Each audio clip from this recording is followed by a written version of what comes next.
आज 21% के जगह 27% जो आरक्षण है वो हमारा हक है। कोई हम लोग भीख नहीं मांग रहे हैं, पर उसके लिए भी हमको संघर्ष करना पड़ रहा है। आज 21% जो आरक्षण है, जब भर्ती होती है तो आरक्षण के अंदर हम लोगों को 0% और 1 और 2% मिल रहा है। वही संघर्ष हमको वापस करना पड़ रहा है जो हमारे पूर्वजों ने किया। आज हम लोगों को संघर्ष करना पड़ रहा है। लोग बड़े यश लेते हैं, लोग बड़ी बातें करते हैं कि सरकार हमने बनाई, पर ये सरकार जो हमने बनाई, इस सरकार के सामने हम लोगों को संघर्ष करना पड़ता है। ये संघर्ष किस कारण करना पड़ता है? नौजवान साथियों और किसान भाइयों, अगर ये चीज आप समझ लोगे तो हमारे को आने वाले पीढ़ियों के अंदर संघर्ष भी करना पड़ेगा।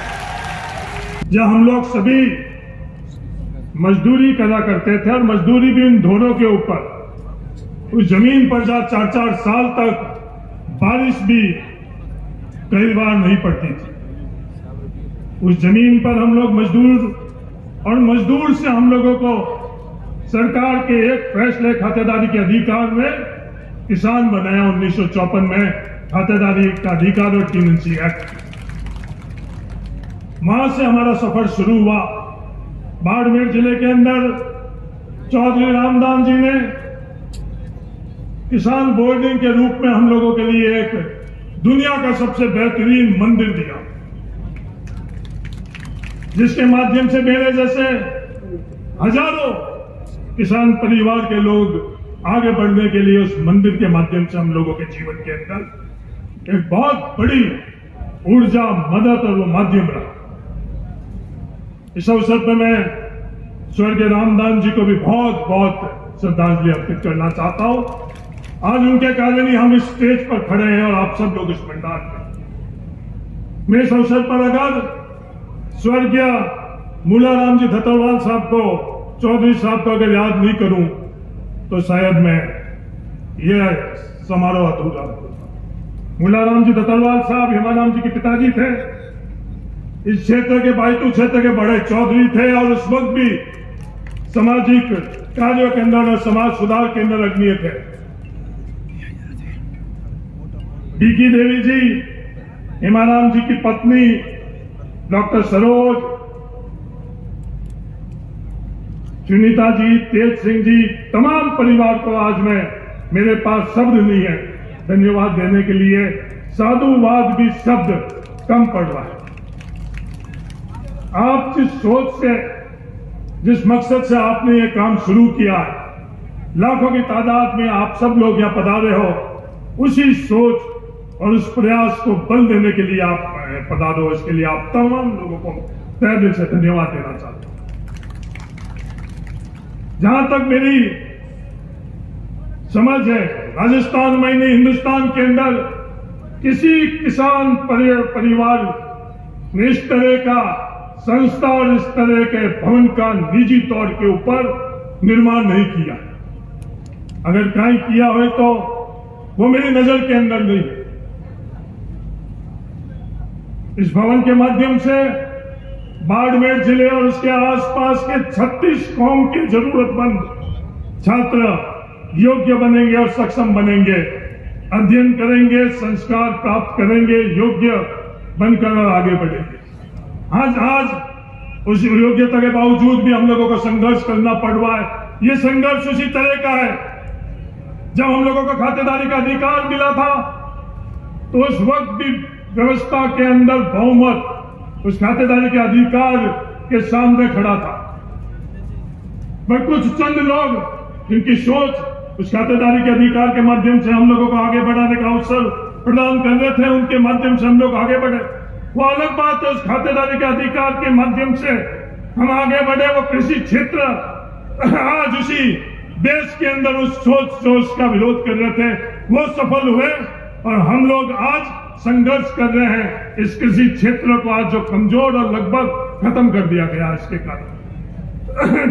खारापार के एक शिक्षक सारण साहब ने पिछले दिनों में गन्ना करी, लक्ष्मण जी डेलू ने मुझे बताया, जो बाजरी हम लोग बोते हैं वो 42 रुपए के अंदर हम लोगों को घर में पड़ती है, और वो बाजरी आज बाजार में जब हम लोग बेचने जाते हैं तो उसकी क्या भाव मिलते हैं। जिस तरह से ये कृषि क्षेत्र खत्म किया गया, उसी तरह से आज ये प्रयास किया जा रहा है किसान के और गांव से योग्य बच्चे जो किसान बोर्डिंग और वीरेंद्र धाम से योग्यता के माध्यम से इस देश के अंदर, इस व्यवस्थाओं के अंदर हिस्सेदार और भागीदार बने, उनको कैसे रोका जाए।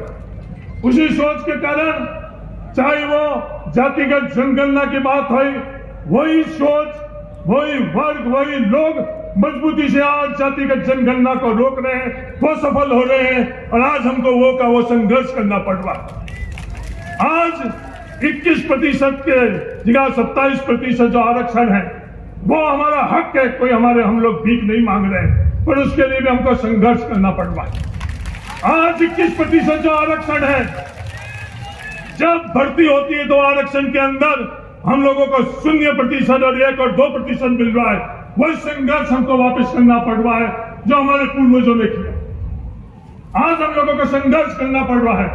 लोग बड़े यश लेते हैं, लोग बड़ी बातें करते हैं कि सरकार हमने बनाई, पर ये सरकार जो हमने बनाई, इस सरकार के सामने हम लोगों को संघर्ष करना पड़ता है। ये संघर्ष किस कारण करना पड़ता है? नौजवान साथियों और किसान भाइयों, अगर ये चीज आप समझ लोगे तो हमारे को आने वाले पीढ़ियों के अंदर संघर्ष भी करना पड़ेगा।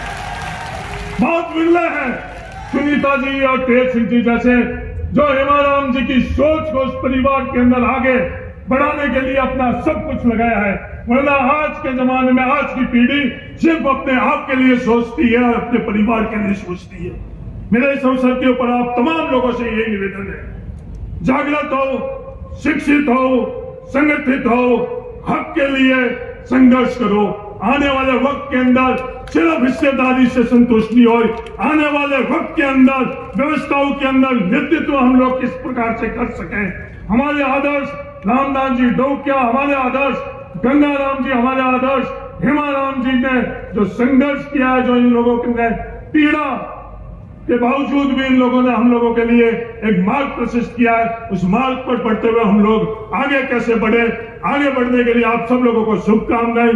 और तय दिल से मैं सचिन पायलट जी आपको भी धन्यवाद देना चाहता हूं कि आपने समय निकालकर, आज भी नहीं, जिस दिन हेमाराम जी चौधरी साहब को सबसे ज्यादा जरूरत थी, हम परिवार के लोगों के बाहर जाकर चंद लोग ही हेमाराम जी चौधरी साहब को व्यक्तिगत तौर पर संबल बढ़ाने के लिए आते थे, उसमें आप उस वक्त जब आप आते थे, वो ऋण हमारे लिए सबसे बड़ा है।